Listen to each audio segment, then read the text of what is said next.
হয়েছেই, এবং 5 তারিখের পরে 5ই আগস্টের যে অভ্যুত্থানের পরে সেই ষড়যন্ত্রের মাত্রাটা হয়তো কমে গেছে, তবে অব্যাহত আছে। এগুলো সময় টাইম টু টাইম এগুলো হয়তো ভ্যারি করবে, এগুলো হয়তো আস্তে আস্তে তাদের নখগুলো তখন বের করবে। না, এই সময়টাতে শুনবে যেটা বলছি যে যেহেতু ষড়যন্ত্র অনেক আলোচনা এসছে যে -2 থেকে -4-এ চলে এসছে, সেই সময় বড় চ্যালেঞ্জ তারেক রহমানের সামনে। আমার প্রশ্ন হলো যে ফেসিবাদ বিরোধী যে শক্তিগুলো ছিল, এখন সবচেয়ে বড় চ্যালেঞ্জ যে ফেসিবাদ বিরোধী শক্তিগুলোর মধ্যে ঐক্য রক্ষা করা। সামনে নির্বাচনকে কেন্দ্র করে যে ফাটল দেখা দিয়েছে, তারেক রহমানের আজকের বক্তব্যের মধ্যে সেই ফাটলকে রিমুভ করবার মতো কিছু দেখেছেন কিনা? অবশ্যই আছে। উনি তো সবার আগে দেশ, উনি যে গাড়িতে করে আসছেন সেটাই সবার আগে বাংলাদেশ লেখা। আপনি দেশের উন্নয়ন, দেশের অগ্রগতি, এটাই কিন্তু ওনার প্রায়োরিটি, এবং এই জন্যই তিনি বিশেষ করে এসে বলেছেন কি বিশৃঙ্খলা যেটা সেটা দূর করতে হবে। আপনার যে দেশে যে বিশৃঙ্খলা একটা পরিস্থিতি চলছে, যে আইন শৃঙ্খলা পরিস্থিতির যে অবনতি বিভিন্ন জায়গায়, সেটাকে তিনি অ্যাড্রেস করেছেন, এবং তিনি সবাইকে নিয়ে সামনের দিকে এগোতে চান, এবং একটা নতুন ধারার রাজনীতি তিনি শুরু করতে চান নতুন বাংলাদেশে। ধন্যবাদ রনি ভাই। রনি ভাই, একটা বিষয় সবচেয়ে খেয়াল করবেন যে হাদির মৃত্যুর পরে যে কয়েকটি ঘটনা ঘটেছে, ছায়ানটে হামলা, ডেইলি স্টারে হামলা এবং প্রথম আলোতে হামলা, এর পরে কিন্তু একটা সময় ছিল কি এক প্রকার মানে রোয়ের সয়ে কথা বলা হচ্ছিল। এখন একেবারে বলা হচ্ছে যে মোটামুটি বাংলাদেশের 2টা ধারা আছে, তো যে কলকাতা কেন্দ্রিক যে ধারাটা আপনি যেটা নিজেই বলেন আর কি, সেই ধারাটা সবাই কিন্তু এখন ওপেন হয়ে গেছে। তারা বলছে যে এই মুহূর্তে বিএনপিকেই তাদের একমাত্র সেফগার্ড হিসেবে গ্রহণ করছে, প্রকাশ্য এটা। আমার প্রশ্ন হলো, বিএনপি যে ভোটটাকে আজীবন বেস ভোট হিসেবে রিসিভ করে এসছে, তারেক রহমান দেশে এসে এই যে 2টা ধারাকে কিভাবে সমন্বয় করবেন? জি, ধন্যবাদ। যে যেখান থেকে আমাকে শুনছেন, আমাদের দেখছেন, সবাইকে আমার সালাম এবং কৃতজ্ঞতা। আজকে স্বাভাবিকভাবে বিএনপির নেতাকর্মীরা এবং সাধারণ মানুষের মধ্যে এমন একটা উৎসাহব্যঞ্জক এবং উদ্দীপনাময় অবস্থা তৈরি হয়েছে, যেটা আসলে অনুমান করাই যাচ্ছিল আগের থেকে এবং খুব স্বাভাবিক। কিন্তু এই উচ্ছ্বাস উদ্দীপনাটা যদি আপনি একটা সাধারণ জনগণের কল্যাণে, ধরেন একজন রিক্সাওয়ালা, একজন সিএনজি চালক, একজন কৃষকের ভাগ্য উন্নয়নের বা ভাগ্য পরিবর্তনের ক্ষেত্রে সংযুক্ত করতে না পারেন, তার সাথে সম্পর্কিত না পারেন, তাহলে এই ইভেন্টের কোনো মানে দাঁড়াবে না, অর্থ থাকবে না। ফলে আপনারা আবেগতাড়িত, মানুষের আবেগ তার পার্শ্ববর্তী, তার সংশ্লিষ্ট মানুষকে প্রভাবিত করে। ফলে আমরা বিএনপির বিপুল নেতাকর্মীদের দীর্ঘ সময়ের এই আবেগকে বুঝতে পারছি। এই আবেগ দ্বারা আমরাও, আশেপাশের লোকজনও যারা বিএনপি করে না, সাধারণ মানুষ, তারাও প্রভাবিত, এবং সেটা স্বাভাবিক। কিন্তু এটা মনে রাখতে হবে যে এই যে উৎসাহ, উদ্দীপনা এবং আকাঙ্ক্ষার তৈরি হয়েছে তার আগমনকে কেন্দ্র করে, সেটাকে সাধারণ মানুষের ভাগ্য উন্নয়নের পরিবর্তনে কাজে লাগানোটাই হলো আসল চ্যালেঞ্জ। এবার আপনি যে প্রশ্ন আসেন, সরাসরি আপনার উত্তরে চলে যাই। দেখেন, ডেমোক্রেসি কি? ডেমোক্রেসি হলো সোশ্যাল ডায়লগ ছাড়া গণতন্ত্র হয় না। কিন্তু আমাদের এখানে সোশ্যাল ডায়লগটা ভেঙে ফেলা হয়েছিল, সমাজটাকে ওয়ান ডাইমেনশনাল করে ফেলা হয়েছিল। যে আপনি তথাকথিত প্রগতিশীলতার নামে ইসলাম বিদ্বেষী বয়ান উৎপাদন করা, মুক্তিযুদ্ধের একটা আওয়ামী বয়ান উৎপাদন করা, আমরা জানি হাসিনার এগুলো মানে ওয়েল নোন, এগুলোর বিরুদ্ধে গণঅভ্যুত্থান হয়েছে। গণঅভ্যুত্থান হওয়ার পরে আপনি ইমিডিয়েট জুলাইয়ের নামে, এবার জুলাইকেও আপনি, হাসিনা যেরকম 71কে একটা পার্টিজান ন্যারেশন বানাই ফেলছে, এবার জুলাই গণঅভ্যুত্থান এটা ন্যাশনাল ফেনোমেনা।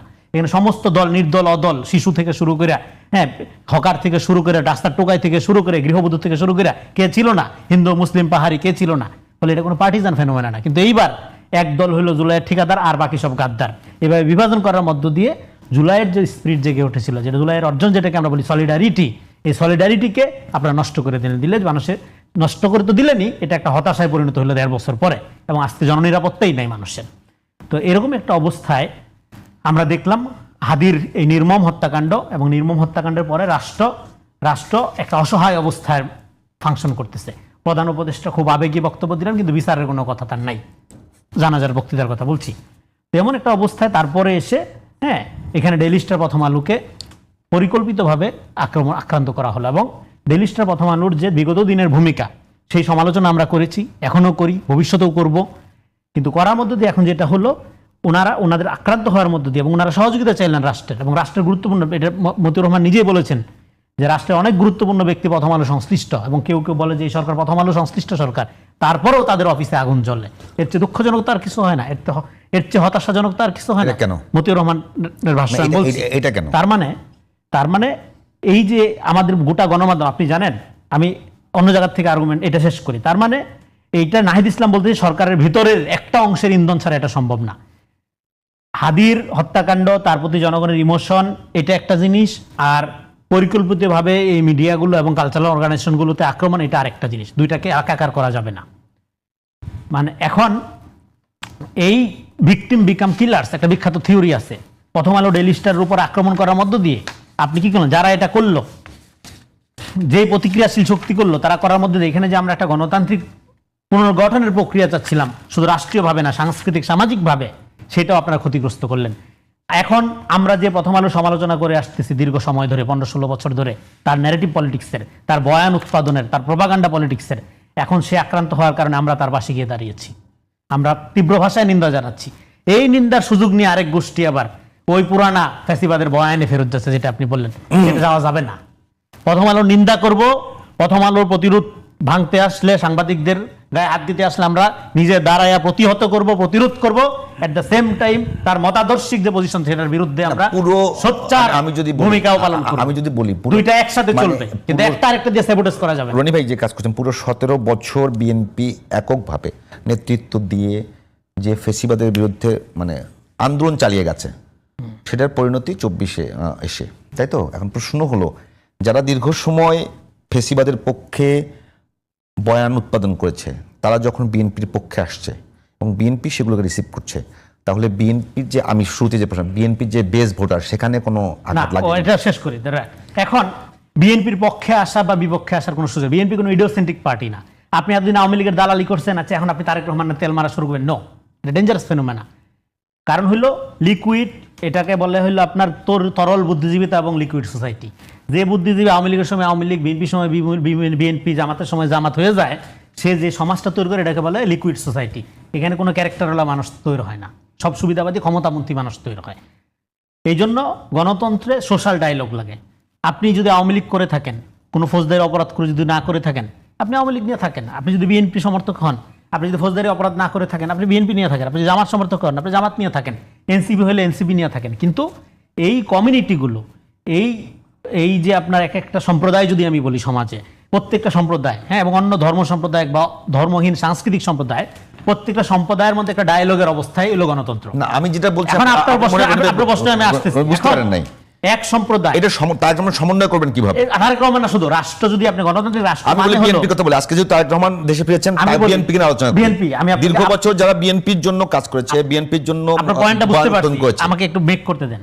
এইবার সমাজে এই যে সম্প্রদায়গুলো, এই সম্প্রদায়গুলোর মধ্যে যে সম্প্রদায়গুলো বিগত আমলের ফ্যাসিবাদের আপনার তলবি বাহক বা ফ্যাসিবাদকে শক্তিশালী করার ভূমিকা পালন করেছে, তারা এসে আজকে গণতান্ত্রিক পুনর্গঠনের অংশীদার হয়ে বিএনপির দালালি করতে পারবে কিনা, পারার মধ্য দিয়ে দালালি বলছে না, তারা যেমন বিএনপির পক্ষে কথা বলছে, দালালি, এটা আপনিও ভদ্রভাবে না বললেও মানুষ এটা দালালি ভাবেই নিবে, অসুবিধা নেই, আমি বলে দিচ্ছি।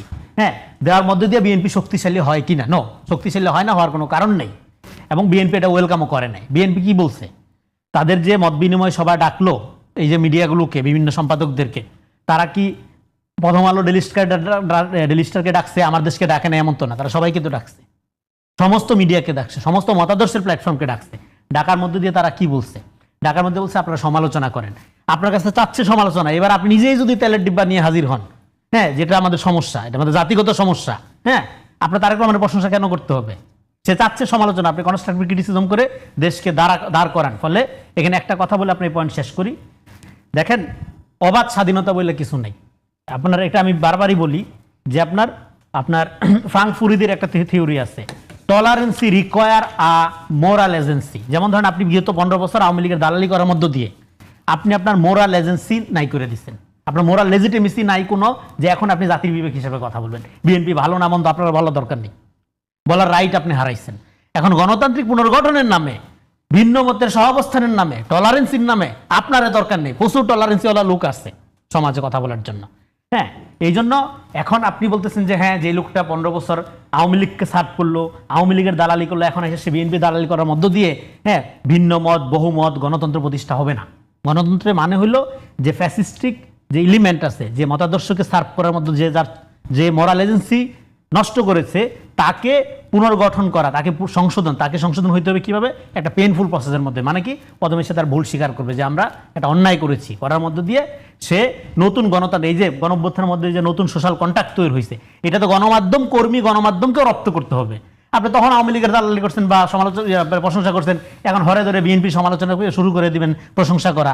এটা সমাজকে ক্ষতিগ্রস্ত করবে, সমাজকে আপনার সামাজিক চরিত্রবান এবং সমাজকে গঠনমূলক আপনার সমালোচনার দিকে নিতে বরং ক্ষতিগ্রস্ত করবে আপনার এই ভুল পাল্টানোটা। এই জন্য আপনি যে প্রশ্ন করেছেন, ডেফিনেটলি বিএনপি এটা হলো এই যে ডায়লগের পরিস্থিতি, বিভিন্ন সম্প্রদায় যে সেখানে এবং আপনার জাতি গঠনের জন্য কি লাগবে, জাতি গঠনের জন্য এখন লাগবে আমরা কি তাহলে এক গোত্রকে আরেক গোত্রের বিরুদ্ধে লড়াই দিব? ন, এখানে ইসলামী মূল্যবোধ যেটা আছে এটাও যেরকম আমাদের গুরুত্ব দিতে হবে সমাজকে পুনর্গঠনের জন্য, at the same time cultural diversity যারা চর্চা করতে চায় তাদের অধিকারকে প্রোটেক্ট করা রাষ্ট্রের দায়িত্ব। কিন্তু আপনার ধারাটা, আপনার মতাদর্শটা রাষ্ট্রের উপর চাপিয়ে দিয়ে বাকিগুলো দ্বিতীয় শ্রেণীর নাগরিক করার যে প্রক্রিয়া এতদিন ছিল সেই জায়গা থেকে বের করে আনাটাই বিএনপির জন্য মূল চ্যালেঞ্জ। আপনার কাছে শোনার আগে একটা বিষয় বলে যায়, প্রশ্ন করে যায়। বিষয়টা এরকম, আপনি যদি বাংলাদেশের রাজনীতিকে একেবারে সেন্টার রাইট থেকে এক্সট্রিম রাইট, সেন্টার লেফট থেকে এক্সট্রিম লেফট, এই পুরো সময়টা যদি দেখেন যে সেন্টার লেফট থেকে এক্সট্রিম লেফট পর্যন্ত পুরো যতগুলো সংগঠন আছে, যতগুলো প্রতিষ্ঠান আছে, উদীচী বলেন, যতগুলো আছে, তার পুরো বেনিফিটটা কিন্তু আওয়ামী লীগ পেয়েছে। এখন প্রশ্ন হলো, এই যে এতগুলো প্রতিষ্ঠান আছে, বিভিন্ন অর্গানাইজেশন আছে, বিভিন্ন কিছু আছে, তারা কি কোনো কারণে কোনো একটা দলের নিচে গিয়ে আশ্রয় নিতে পারে কিনা এই সময়? না, পারে না। এটা শুনবো, শুনবে। আপনার কাছে প্রশ্ন হলো একেবারে সহজ বিষয়, যেটা যে ৭৫ পরবর্তী সময় থেকে শুরু করে এখন পর্যন্ত যদি আইন শৃঙ্খলা বলেন, রাষ্ট্র কাঠামোর ভঙ্গুর অবস্থা সবচেয়ে বেশি এখন। এই সময়ে তারেক রহমানের দেশে প্রত্যাবর্তন, সাথে যদি বলি যে এই সময়ে বড় ধরনের কথা আসছে যে এই সময় বাংলাদেশে একটা উগ্রপন্থার উত্থান হচ্ছে, এই দুইটা বিষয় নিয়ে তারেক রহমান দেশে ফিরেছেন। আজকে তার দেশে ফেরাটা যে কোনো রাষ্ট্রপ্রধানের চাইতেও বেশি নিরাপত্তা পেয়েছেন উনি। তার মানে উনার সম্মানটা ওই পর্যায়ে চলে গেছে। এখান থেকে উনি কিভাবে এটাকে সমন্বয় করবেন বলে মনে করেন আপনি?